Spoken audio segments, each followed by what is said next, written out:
but what can you do with new executive orders as it relates to policing in this nation?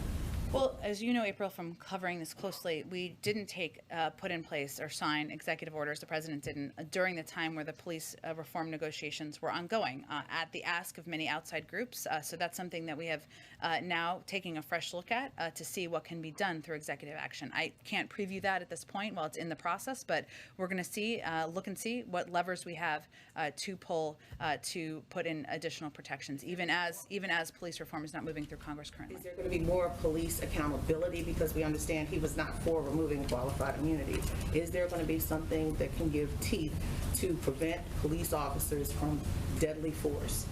As you know, April, police reform, something he talked about in his speech last weekend even, is something the president's committed to getting done. I don't have anything to preview for you at this point, what those might look like.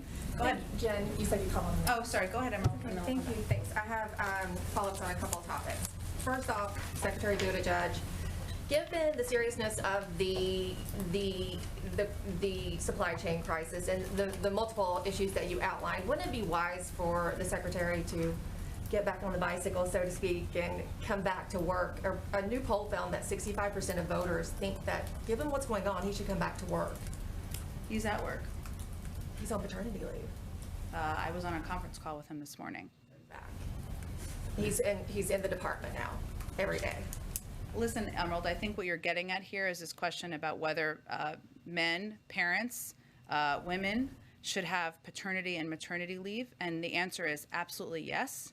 In our view, that is the policy of this administration. That is what we're pressing to make law, so it's a reality for women, parents, fathers across the country, and we're not going to back away from that. This is a little different job than a lot of, and as one of my colleagues noted, we knew the supply chain issues were coming.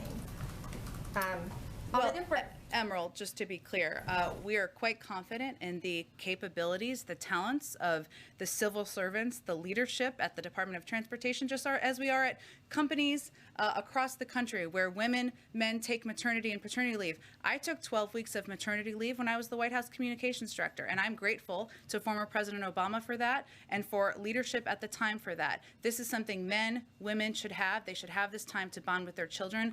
Not going to apologize for that from here. And certainly we are able to get the job done for the American people in the interim. On that topic.